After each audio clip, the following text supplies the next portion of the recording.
the best way to fight nervousness is to do it. To do it. To do it. To do it. Well, I guess that is the short answer, but I guess I'll give some back to that story. Aha. Alright, so first things first, for those of you who don't know me, I'm an introvert. So, shout out to my introverts out there, shout out to everybody. Y'all about to feel attacked. If I had to count how many times that I was either nervous or that I was anxious, then that wouldn't be a number. And the truth is because I was always nervous and I was always anxious because I was always overthinking. I was always in my own head.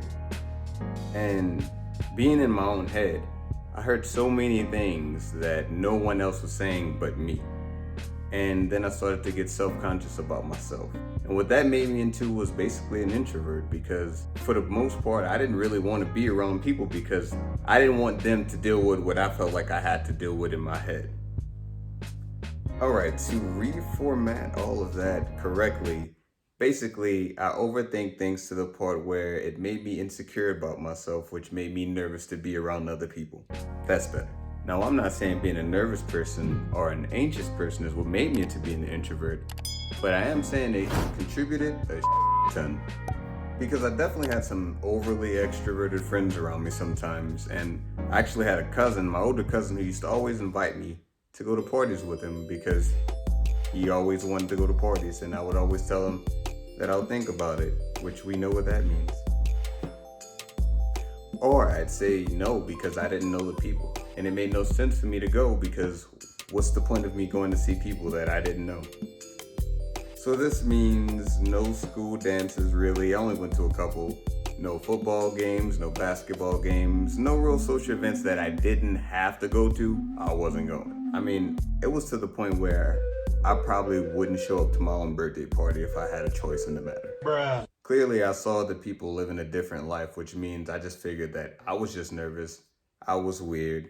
So then, like I said, I would get all into my own head, which would mess me up. So how does this affect you as an adult? Well, you're still nervous and you're definitely still anxious. None of it changes. Age doesn't change you. It actually got to the point where I was tired of being nervous. And then you look at the root cause of nervousness. And that's where it comes to the part where you haven't done this before.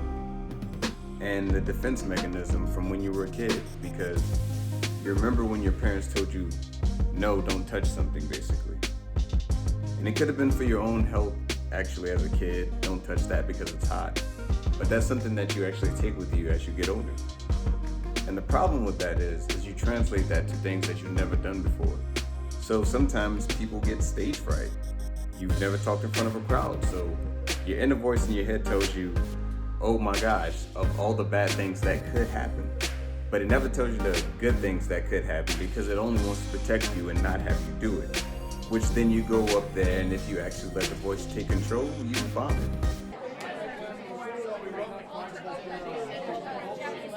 Or studying for a test just to get to the test and then everything goes blank. Or trying to ask out your crush and not being nervous that you're gonna get crushed. It's crazy because people from all over experiences this nervousness and this anxiety in different ways, but the root causes are more or less the same.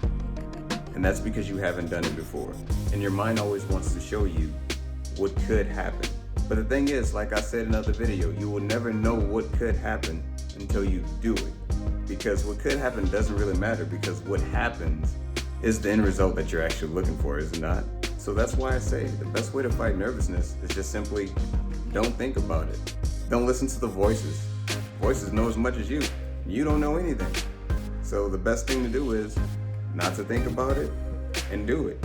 And like I said at the end, the more you do things you're uncomfortable with, it actually gets comfortable. So nervousness is actually in your head at the end of the day. Are you gonna listen to the voices?